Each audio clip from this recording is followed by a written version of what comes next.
স্বাগত Asian news আপডেটে। আপনাদের সাথে আছি আমি ফারজানা হাসিন। জানিয়ে দেব আজকের সর্বশেষ আপডেটগুলো।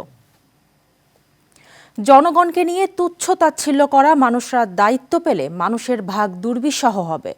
বরিশালের ভিলেজ পার্ক ময়দানে জনসভায় একথা বলেন বিএনপি চেয়ারম্যান তারেক রহমান। বিএনপি চেয়ারম্যান আরও বলেন, গুপ্ত সংগঠনের ব্যক্তিরা নতুন জালেম হিসেবে আবির্ভূত হয়েছে। যে দলের নেতার মা বোনদের সম্মান করে না, তাদের কাছ থেকে মানুষ আত্মমর্যাদা আশা করতে পারে না। প্রিয় নেতাকে এক নজর দেখতে ভোর থেকেই বরিশাল বিভাগের বিভিন্ন জেলা উপজেলা থেকে নেতাকর্মীরা সমাবেশস্থলে জড়ো হন। এর আগে ২০০৫ সালে বিভাগীয় তৃণমূল সম্মেলনে যোগ দিতে বরিশাল গিয়েছিলেন বিএনপি চেয়ারম্যান তারেক রহমান।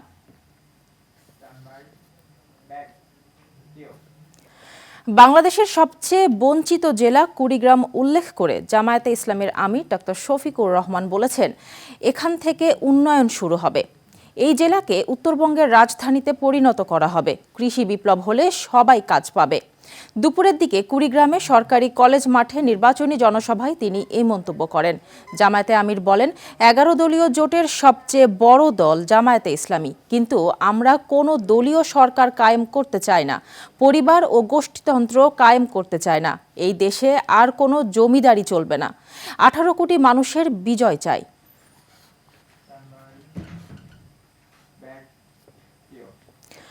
বিএনপির মহাসচিব মির্জা ফখরুল ইসলাম আলমগীর বলেছেন, জামায়াতে ইসলামের কথা বলে মানুষের সঙ্গে প্রতারণা করছে।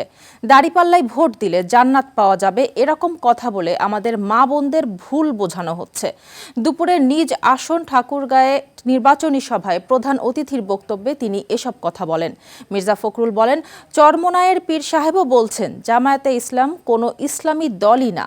বিএনপি মহাসচিব আরও বলেন, জামায়াতের আমির মহিলাদের নিয়ে অশ্লীল মন্তব্য করেছেন, অথচ তারেক রহমান নির্বাচিত হওয়ার প্রথম বছরেই ৫০ লাখ মায়ের হাতে ফ্যামিলি কার্ড দেওয়ার প্রতিশ্রুতি দিয়েছেন।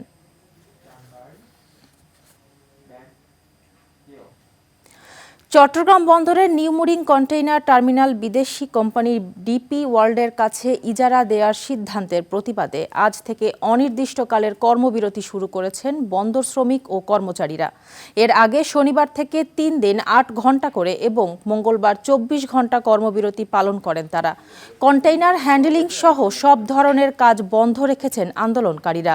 এতে অচল হয়ে পড়েছে দেশের প্রধান সমুদ্র বন্দর। বন্ধ হয়ে গেছে আমদানি ও রফতানি কার্যক্রম, তৈরি হয়েছে আমদানি রফতানি পণ্যের জট। দর্শক, এই ছিল এশিয়া নিউজ আপডেট। আমাদের পরের আয়োজন দেখার আমন্ত্রণ রইল। ধন্যবাদ সাথে থাকার জন্য।